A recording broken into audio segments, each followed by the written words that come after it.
Study IQ IAS, आपका selection हमारा mission.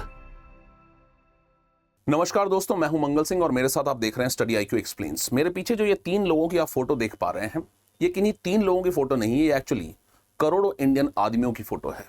आप जानते हैं मैं किस बारे में बात कर रहा हूं। मैं बात कर रहा हूं उस टमी के बारे में, उस कैरेक्टरिस्टिक इंडियन बेली के बारे में, उस टोन के बारे में, वो शेप जो जिम जाने के बाद भी हमारे शरीर से नहीं जाता है, वो पेट जो स्लिम लोगों में भी नजर आता है, वो पेट जो हमें हमारे चाचा और पापा के अंदर भी नजर आता है। और कुछ लोगों को ये डर लगता रहता है कि कहीं मेरे खुद के अंदर भी ये पेट ना आ जाए, और हम सोचते हैं कि शायद ज़्यादा खाना खा लेते हैं, या एक्सरसाइज नहीं किया है, या शायद लाइफस्टाइल ही खराब है, इस वजह से हमारा ये पेट बाहर आ रहा है। लेकिन मैं आज आपको सच बताऊंगा, आप जो भी जान रहे हैं वो शायद आधा सच है, पूरा सच नहीं है। और एक डीपर साइंटिफिक रीजन है जो जुड़ा है इवोल्यूशन से, जुड़ा है एंथ्रोपोलॉजी से, और जो जुड़ा है आपके गट में छुपे एक बैक्टीरिया से लिटरली। और इस वीडियो के एंड तक आप अपनी इस बेली को बहुत अलग नज़र से देखने लगेंगे। मैं आपको एक सवाल देता हूं और इसका जवाब आपको इस वीडियो के एंड में मिलेगा कि अगर एक इंडियन आदमी रोज जिम जाए, कम खाना खाए, रोज वॉक करे, और अगर फिर भी उसकी बेली कम ना हो, तो आखिर ऐसा क्यों होता है? ये सवाल करोड़ों इंडियन मर्द रोज सुबह आईने के सामने अपने आप से पूछते हैं। और आज का जवाब एक्चुअली इसका तीन हिस्सों में बटा हुआ है। पहला, इवोल्यूशन और एंथ्रोपोलॉजी में, क्योंकि आपकी बॉडी एक्चुअली बनी ही किसी और चीज के लिए थी। दूसरा, एक स्पेसिफिक बैक्टीरिया में जो 50 करोड़ से ज्यादा इंडियंस के पेट में बैठकर चुपचाप काम कर रही है आपके पेट को खराब करने का, और आपको ये बात पता भी नहीं। और तीसरा, मॉडर्नाइजेशन का बिट्रेयल, जब एक एंशिएंट बॉडी एक मॉडर्न डाइट से टकराई। और तीनों चैप्टर्स का एक ही आंसर है, और शुरुआत करते हैं एक एक करके इन बातों को। अब देखिए, 2 मिलियन साल पहले होमो सेपियंस, जो कि हमारे एंसेस्टर्स हैं, ईस्ट अफ्रीका में थे। उनका खाना क्या था? उनका खाना बहुत ही सिंपल था, नेचर में एम्बेडेड था, जैसे कि बेरीज, सीड्स, पत्तियां, कभी कभी जो लकी होते थे वो मीट भी खा लेते थे। अब यहां एक इंपॉर्टेंट डिस्टिंक्शन आपको समझना होगा कि दुनिया में 3 टाइप्स के एनिमल्स होते हैं और उनके डाइजेस्टिव सिस्टम उसी हिसाब से होते हैं। पहले हर्बीवोर्स, जैसे गोरिल्ला, गाय, बकरी, इनकी गट बहुत लंबी होती है और फर्मेंटेशन चैम्बर्स इनके पेट के अंदर होते हैं। जब घास और पत्तियां डाइजेस्ट करने के लिए इन्हें टाइम चाहिए होता है और एक स्पेशल बैक्टीरिया की इन्हें जरूरत होती है। दूसरे तरह के होते हैं कार्निवोर्स, जैसे शेर और भेड़िया। इनकी गट थोड़ी छोटी होती है और इनको मीट जल्दी डाइजेस्ट करना होता है और इन्हें फर्मेंटेशन की रिक्वायरमेंट नहीं होती है। तीसरे होते हैं ओमनीवोर्स, जैसे कि ह्यूमन बींग्स और हम लोग। ये आते हैं दोनों के बीच में। एक्चुअली ओमनीवोर्स जो है वो हर्बीवोर्स और कार्निवोर्स का एक कॉम्बिनेशन है। अब यहां आती है सबसे इंटरेस्टिंग बात कि होमो सेपियंस का जो गट है या उनका पेट है, वो इवोल्यूशनरी प्राइमरीली प्लांट प्रोसेसिंग के लिए बना है, या प्लांट वाले फूड को प्रोसेस करने के लिए बना है। इसका मतलब है कि हमारे गट में एक मैसिव बैक्टीरियल इकोसिस्टम है जो फाइबर को एक्चुअली फर्मेंट करता है, जो कार्बोहाइड्रेट्स को ब्रेक डाउन करता है, और ये बैक्टीरिया मिलियंस ऑफ ईयर्स के साथ हमारे साथ इवॉल्व करता आया है। अब बात करते हैं इंडिया की स्पेसिफिक स्टोरी की। तो इंडियन इवोल्यूशन एंगल में अगर हम देखेंगे तो पिछले 5000 साल से खाना हमारा प्राइमरीली प्लांट बेस्ड रहा है, जैसे फॉर एग्जांपल दाल, चावल, सब्जी, रोटी या दही। ये कॉम्बिनेशन इतना एंशिएंट है कि हमारे गट बैक्टीरिया स्पेसिफिकली इस डाइट के लिए अडेप्ट हो चुके हैं। साइंटिस्ट ने स्पेसिफिकली इंडियन गट माइक्रोबायोम को स्टडी किया और उन्हें जो मिला वो एक बैक्टीरिया था जिसका नाम है प्रिवोटेला। इंडियन गट्स में ये एबनॉर्मली हाई क्वांटिटीज के अंदर मिलता है। प्रोवेटेला एक्चुअली करता क्या है? ये एक्चुअली कार्बोहाइड्रेट और प्लांट बेस्ड फाइबर को फर्मेंट करता है। मतलब कि इंडियन गट लिटरली एक स्पेशलाइज्ड प्लांट प्रोसेसिंग मशीन है जो हजारों साल के इवोल्यूशन का रिजल्ट है। अब आप देखिए कि हमारे गट में और गोरिल्ला के गट में बहुत ज्यादा फर्क है नहीं जितना हम सोचते हैं। दोनों प्राइमरीली प्लांट फर्मेंटर्स ही हैं। तो आखिर प्रॉब्लम कहां शुरू होती है? जब ये एंशिएंट प्लांट प्रोसेसिंग गट या हमारा पेट एक मॉडर्न अल्ट्रा प्रोसेस्ड डाइट से टकराता है, जो लिटरली 1991 के लिबरलाइजेशन के बाद में एकदम ही बदल गया है। सिटीज की ग्रोथ हुई, मिडिल क्लास की ग्रोथ हुई, और उसके साथ हमारे साथ आया अल्ट्रा प्रोसेस्ड फूड का अटैक और उसका अब हमारे ऊपर इन्वेजन। तो अगर हम देखें ट्रेडिशनल इंडियन डाइट और मॉडर्न इंडियन डाइट को, तो ट्रेडिशनल इंडियन डाइट के अंदर हमारे पास होल दाल, हैंड ग्राउंडेड आटा होता था, मैदा कम होता था। लेकिन उसके बाद में मॉडर्न डाइट के अंदर आया मैदा, white bread, biscuits, cold press mustard oil, coconut oil, soybean, sunflower oil, natural sweeteners, refined sugar, और सब कुछ एकदम बदल के रह गया। यानी कि हमारा खाना पहले कुछ और था और अब बिल्कुल बदल गया। अब समझते हैं कि ये शिफ्ट जो है साइंटिफिकली हमारी बॉडी के अंदर क्या करता है। सबसे पहला हमारा विलन है रिफाइंड कार्बोहाइड्रेट्स, जैसे मैदा, व्हाइट राइस और बिस्किट्स, या फिर ब्रेड ले लें आप, या इंस्टेंट नूडल्स ले लें। ये सब एक्चुअली रैपिडली डाइजेस्टेबल कार्बोहाइड्रेट्स हैं। तो जब ये बॉडी में जाते हैं तो ब्लड शुगर को एकदम से बढ़ा देते हैं, इंसुलिन का सर्ज हो जाता है, जिसकी वजह से फैट स्टोर होने लगता है। और वो प्राइमरीली एक्चुअली विसरल फैट के रूप में हमारे ऑर्गन्स के अराउंड, हमारी बेली के अंदर ये जमा होता रहता है। और यहाँ एक शॉकिंग स्टैटिस्टिक आता है कि 32% इंडियन जिनका बीएमआई चाहे नॉर्मल था, उसके बावजूद उनके अंदर dangerously high level of visceral fat था। यानी कि दिखने में आप शायद स्लिम दिख सकते हैं, लेकिन आपके पेट के अंदर, आपके ऑर्गन्स के अराउंड एक बहुत ही ज्यादा फैट आपके यहाँ जमा हो रही है। और इसी पैराडॉक्स को हम कहते हैं थिन फैट इंडियन पैराडॉक्स। यानी कि आप नॉर्मल वेट में हो, लेकिन मेटाबॉलिकली आप फिर भी अभी भी ओबीज हैं। दूसरे विलन की बात करें तो इसे हम कहते हैं इन्फ्लेमेटरी सीड ऑयल्स, जैसे soybean oil, sunflower oil, canola oil. इनमें प्रॉब्लम यह है कि इन सब के अंदर ओमेगा 6 फैटी एसिड की मात्रा भारी रूप में होती है। थोड़ा ओमेगा 6 जो है वो ठीक है, लेकिन बहुत ज्यादा जब ये होता है तो आपके गट के अंदर या आपके पेट के अंदर इन्फ्लेमेशन को ट्रिगर करता है, और गट लाइनिंग जो एक प्रोटेक्टिव म्यूकस लेयर है वो डैमेज होने लगती है। और जब ये लेयर डैमेज होने लगती है तो एक विलन और आपके पेट में एंटर करता है, और ये तीसरा विलन है जिसे हम कहते हैं बैक्टीरिया, जिसके बारे में आपने शायद सुना ही नहीं होगा। इसका नाम है एक्चुअली एच पाइलोरी बैक्टीरिया। आपने ये नाम पहले सुना नहीं होगा, लेकिन सुनने के बाद आप इसको कभी भूल नहीं पाएंगे, और आपको भूलना भी नहीं चाहिए, क्योंकि 50% ज्यादा इंडियंस के स्टमक में अभी इस वक्त ये बैक्टीरिया एग्जिस्ट करता है, और 99% लोगों को ये बात पता भी नहीं है। एक रिपोर्ट आई थी जिसका नाम है इंडियन गट हेल्थ रिपोर्ट 2026। 20,000 ज्यादा इंडियंस के ऊपर ये रिसर्च किया गया, और उन्होंने बताया कि 82% लोगों को रेगुलर एसिडिटी या हार्ट बर्न का प्रॉब्लम है। उसमें से सिर्फ 62% लोग ही एक्चुअली एंडोस्कोपी करवाते हैं, और 62% लोग लगभग एच पाइलोरी बैक्टीरिया के लिए पॉजिटिव निकलते हैं। लेकिन सिर्फ 1.4% यानी 1.4% लोगों को पता था कि उनके अंदर एच पाइलोरी बैक्टीरिया है। यानी कि ये गैप 45 टाइम्स ज्यादा है, और एक्चुअल जो इन्फेक्शन और अवेयरनेस के बीच में एक बहुत बड़ा गैप है। लेकिन आखिर ये बैक्टीरिया करता क्या है, इस मैकेनिज्म को समझना बहुत जरूरी है कि ये एच पाइलोरी बैक्टीरिया हमारे पेट के अंदर ऐसी क्या प्रॉब्लम क्रिएट करता है जिसकी वजह से हमें हर बार ब्लोटिंग और जो एसिडिटी का प्रॉब्लम होता रहता है।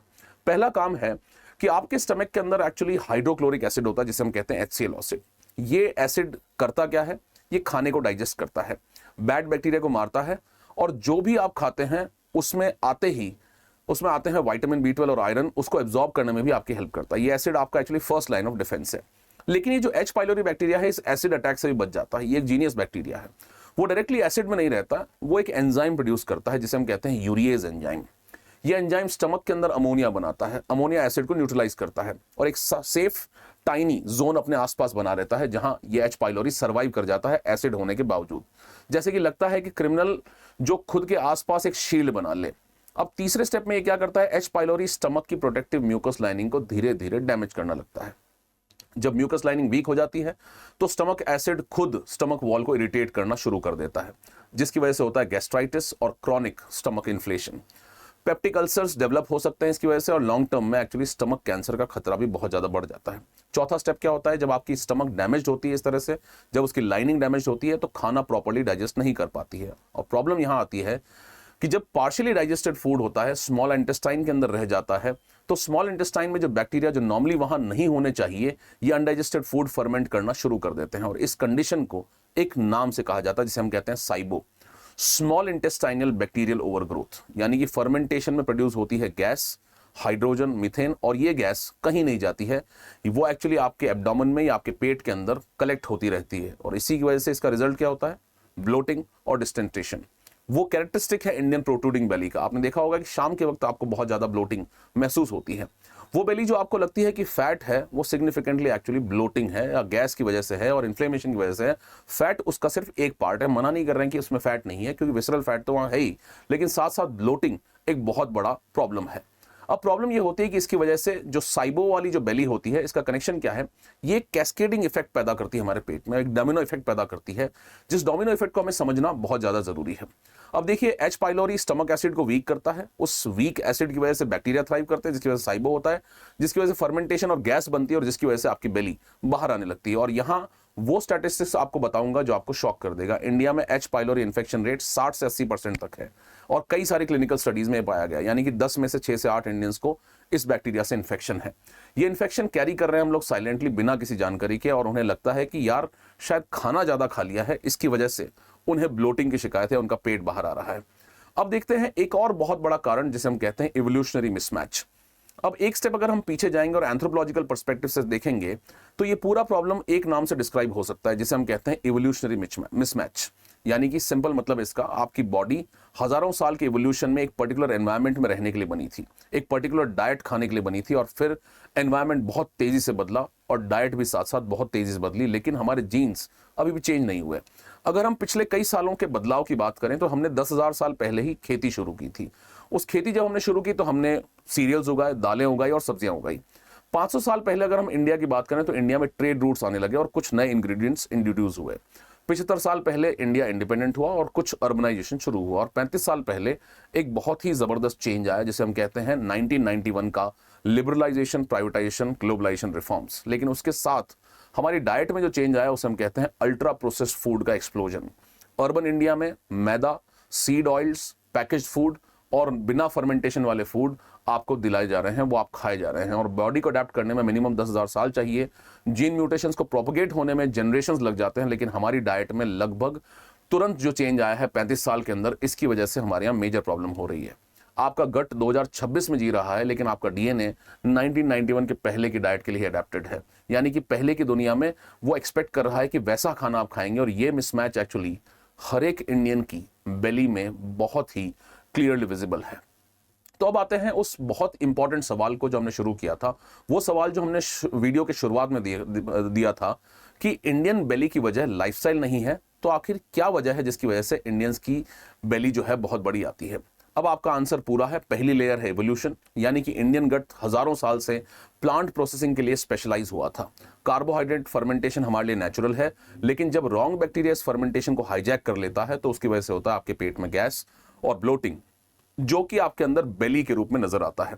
दूसरा लेयर है एच पाइलोरी, जो कि 50 से 80% इंडियंस इस बैक्टीरिया को कैरी करते हैं, जो स्टमक एसिड को न्यूट्रलाइज कर देता है, जो डाइजेशन को डिस्टर्ब कर देता है और जो साइबो क्रिएट करता है, जिसकी वजह से ब्लोटेड बेली हमें नजर आती है बिना किसी को इस बात के पता लगे। और तीसरा मॉडर्न डाइट का कोलिजन, यानी कि रिफाइंड कार्ब्स, इन्फ्लेमेटरी सीड्स, जिसने गट लाइनिंग को हमारे डैमेज कर दिया। ट्रेडिशनल फर्मेंटेड फूड्स जो प्रोटेक्ट करते थे वो एक्चुअली मॉडर्न डाइट से हमने हटा दिए हैं, यानी कि हमने डिफेंस सिस्टम को तो नीचे गिरा दिया है और अटैक सिस्टम को ऊपर कर दिया है। तो नेक्स्ट टाइम कोई कहे कि यार जिम जाया करो और कुछ खाया मत करो, तो आप उन्हें ये तीनों लेयर समझा सकते हैं कि इनकी वजह से हमारी ये जो ब्लोटिंग है की प्रॉब्लम है, ये हमारी इसी वजह से होती है। तो क्या इसका कोई सोल्यूशन नहीं है? क्या इसका कोई सोल्यूशन है या नहीं है? क्योंकि प्रॉब्लम बताना तो इनफ नहीं है, क्योंकि ये कंडीशन इवोल्यूशनरी है और बैक्टीरिया की वजह से। इसका मतलब ये है कि ये रिवर्सिबल भी उतनी ही ज्यादा है।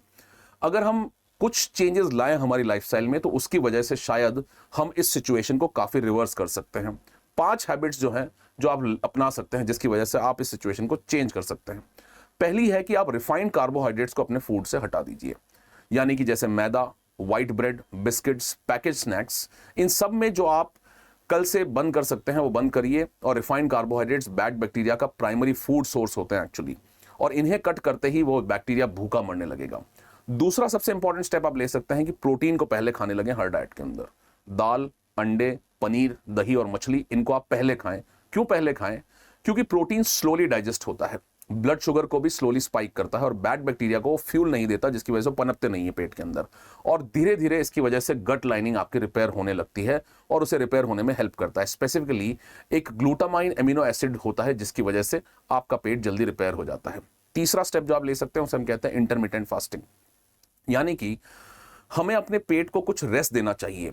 हर बार अगर आप स्नैक करते हैं और अगर मील्स के बीच में आप 4 से 5 घंटे का गैप रख लेंगे तो रिसर्च जो जर्नल है, इसे कहते हैं न्यूरो गैस्ट्रोएंटरोलॉजी और मोटिलिटी जर्नल, ये कंफर्म करती है कि लॉन्गर फास्टिंग इंटरवल, जितना आप भूखा रहेंगे उसकी वजह से हमारी बॉडी में एक कॉम्प्लेक्स एक्टिवेट होता है जिसे कहते हैं माइग्रेटिंग मोटर कॉम्प्लेक्स। अब ये एमएमसी क्या होता है?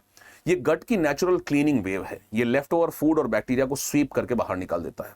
कांस्टेंट स्नैकिंग करने की वजह से ये एमएमसी बिल्कुल डिसरप्ट हो जाता है और बैक्टीरिया बार बार आपके पेट में एक्यूमुलेट होने लगते हैं, जिसकी वजह से साइबो हो जाता है, जिसकी वजह से बेली फैट, आपकी बेली फूलने लगती है।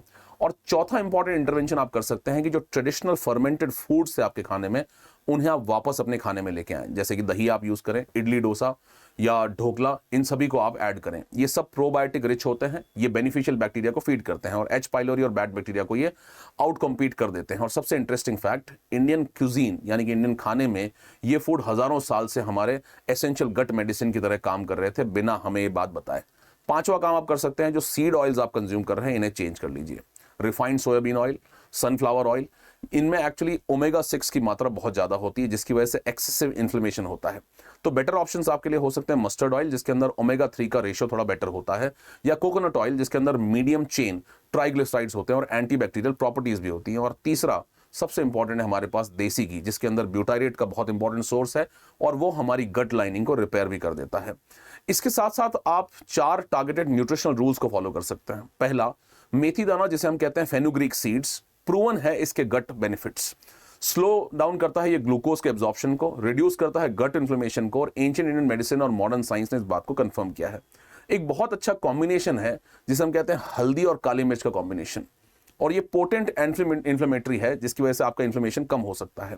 गट लाइनिंग को ये प्रोटेक्ट करता है। काली मिर्च जिसे पिपरीन कहते हैं, वो कर्क्यूमिन यानी कि हल्दी के एब्जॉर्प्शन को 2000% तक बढ़ा देता है, और दोनों एक साथ पावरफुल गट प्रोटेक्शन का काम करते हैं। और अगर सस्पेक्ट है एच पाइलोरी, तो आप सबसे इंपॉर्टेंट बात है टेस्ट कराइए। ये बहुत अंडररेटेड स्टेप है, क्योंकि कई लोग ये टेस्ट नहीं कराते हैं। एच पाइलोरी का टेस्ट होता है urea breath test, UBT. Simple होता है, अफोर्डेबल होता है और काफी एक्यूरेट होता है। अगर आप पॉजिटिव आए तो डॉक्टर से प्रॉपर इरेडिकेशन थेरेपी आपको लेनी चाहिए। साथ साथ वो आपको एंटीबायोटिक्स देंगे और कुछ प्रोटोन पंप इनहिबिटर्स का कॉम्बिनेशन देंगे। ट्रीटमेंट के बाद गट आपका रैपिडली इंप्रूव करने लगेगा, ब्लोटिंग जो है वो ड्रामेटिकली रिड्यूस हो जाएगी। लेकिन 60% इंडियंस जो एंडोस्कोपी करवाते हैं वो एच पाइलोरी पॉजिटिव निकलते हैं, लेकिन उन्हें पता ही नहीं होता है। सिर्फ 1% लोगों को ये बात पता होती है कि उनके गट के अंदर एक बैक्टीरिया है जो गड़बड़ कर रहा है। यानी कि एक सिंपल टेस्ट आपके लिए लाइफ चेंजिंग हो सकता है। अब एक और जो इंपॉर्टेंट स्टेप है वो मेडिकेशन है, लेकिन ये डॉक्टर से पूछ के ही लेना है। आप बिना डॉक्टर से पूछे इसको ना लें। इसे हम कहते हैं बिटाइन हाइड्रोक्लोराइड, जो स्टमक एसिड में जो हमारे एच पाइलोरी होता है उसे न्यूट्रलाइज कर देता है, उसे वापस से नॉर्मल रिस्टोर करने में हेल्प करता है। ये सप्लीमेंट डाइजेशन को इंप्रूव करता है, बैड बैक्टीरिया को सप्रेस करता है। लेकिन एक इंपॉर्टेंट बात है, अगर आपको अल्सर्स हैं तो आप बिल्कुल ना लें। पहले डॉक्टर से आप इस बात को कंफर्म कर लें कि क्या ये आपके लिए रिकमेंडेड है भी या नहीं है। इन सभी कहानियों के बाद में हम इस बात को समझते हैं कि इसमें ब्रॉडर पॉलिसी पर्सपेक्टिव क्या है और यूपीएससी प्लस बिग पिक्चर इसमें क्या है। देखिए, इंडिया एक ड्यूअल न्यूट्रिशन बर्डन फेस कर रहा है आज के टाइम पे, और इसे हमें समझना बहुत जरूरी है। एक तरफ है अंडर न्यूट्रिशन, जहां रूरल इंडिया में या गांव में मेल न्यूट्रिशन की प्रॉब्लम है, जहां स्टंटिंग है और वेस्टिंग है। और दूसरी तरफ है ओवर न्यूट्रिशन, जो कि अर्बन इंडिया के अंदर है, जहां पे विसरल फैट बहुत बढ़ रहा है, डायबिटीज बहुत बढ़ रहा है और गट डिसऑर्डर्स लगातार बढ़े जा रहे हैं। डेटा की बात करें तो 40% इंडियन वुमेन के अंदर एब्डोमिनल ओबेसिटी है NFHS 5 सर्वे के हिसाब से। 32% इंडियंस का BMI नॉर्मल है, लेकिन विसरल फैट डेंजरसली हाई है। और India diabetes capital of the world भी कहा जाता है, क्योंकि 10 करोड़ से ज्यादा लोगों को 2023 में डायबिटीज हमारे यहाँ पर मिला है। यानी कि इंडिया विसरल फैट के एपिडेमिक को प्रोजेक्टेड कॉस्ट जो हम झेलेंगे वो लगभग $82 बिलियन पर ईयर होगी बाय 2030। और ये सब का एक रूट कॉज है मेटाबॉलिक डिसफंक्शन, जो एक्चुअली हमारे पेट से शुरू होता है, हमारे पेट की हेल्थ से शुरू होता है। नेशनल हेल्थ पॉलिसी 2017 में आप नॉन कम्युनिकेबल डिजीजेस का मेंशन है, लेकिन गट हेल्थ के बारे में किसी ने बात नहीं की। एच पाइलोरी स्क्रीनिंग और एसाइबो अवेयरनेस कोई स्पेसिफिक नेशनल प्रोग्राम का पार्ट नहीं है। जब 50 करोड़ से ज्यादा इंडियंस एक गट बैक्टीरिया कैरी कर रहे हैं, जो साइलेंटली डायबिटीज, ओबेसिटी यानी कि मोटापा और गैस्ट्रिक कैंसर रिस्क को बढ़ाता है, तो ये एक पब्लिक हेल्थ प्रायोरिटी और इमरजेंसी की तरह देखा जाना चाहिए। क्योंकि अगर जब तक इसको सॉल्व नहीं करेंगे तब तक शायद चीजें सॉल्व नहीं होगी। तो जहां से हमने शुरुआत की थी, ये बेली जो आपने इन 3 लोगों में देखी थी, जो आपने अपने परिवार के अंदर देखी है, आपने अपने अंदर भी शायद देखी होगी, ये एक्चुअली लेजीनेस की निशानी नहीं है, ये विल पावर की कमी नहीं है। ये एक्चुअली एक एंशिएंट गट मॉडर्न टाइम्स में सर्वाइव करने की कोशिश कर रहा है। इवॉल्व जो हुआ था प्लांट फर्मेंटेशन के लिए, अडेप्ट हुआ था दाल चावल के लिए, और फिर अचानक से उसके खाने के अंदर आ गया मैदा, सीड ऑयल और पैकेज फूड, और सब एक साथ आ गया। और उससे गट के अंदर एक बैक्टीरिया हुआ जो आधे इंडियंस कैरी कर रहे हैं, और वो गैस प्रोड्यूस कर रहा है, ब्लोटिंग कर रहा है, जो एसिड को डिस्टर्ब कर रहा है। चुपचाप आप अब जानते हैं, और आप सही सवाल पूछ सकते हैं कि आखिर क्या हो रहा है हमारे अंदर, कि जिम के बाद भी बेली नहीं गई। अब आप जानते हैं कि शायद गलत प्रॉब्लम को आप सॉल्व कर रहे थे, क्योंकि प्रॉब्लम का कारण ही कुछ और था, और इस प्रॉब्लम को सॉल्व करने के लिए आपको लाइफस्टाइल चेंजेस लेकर आने होंगे। My name is Mangal Singh, I teach anthropology, और एंथ्रोपोलॉजी के अंदर हम एक्चुअली इवोल्यूशन की वजह से हमारी बॉडी के अंदर क्या चेंजेस आ रहे हैं उन्हें हम लगातार फॉलो करते हैं। I am starting my batch, ये बैच कल क्लोज होने वाला है। आप एडमिशन ले सकते हैं using my code MSc Live। और अगर आप मुझसे जुड़ना चाहते हैं तो आप इस QR कोड को स्कैन करके मुझसे टेलीग्राम पे, और इस QR कोड को स्कैन करके मुझसे इंस्टाग्राम पे भी जुड़ सकते हैं। इनका नाम है एंथ्रोलॉजिकल, क्योंकि आई टीच एंथ्रोपोलॉजी, और एंथ्रोपोलॉजिकली हमें लॉजिकल होना बहुत जरूरी है। अगर आपको ये स्टडी IQ एक्सप्लेन्स सीरीज पसंद आ रही है तो प्लीज कमेंट करके बताएं। अगर आपने भी एक्सपीरियंस किया है ब्लोटिंग, हार्टबर्न और प्रोट्रूडिंग बेली जो लगातार आपके एफर्ट करने के बाद भी नहीं जा रही है, तो प्लीज कमेंट करके बताएं। Thank you so much for watching this video. Study IQ IAS, आपका सिलेक्शन हमारा मिशन।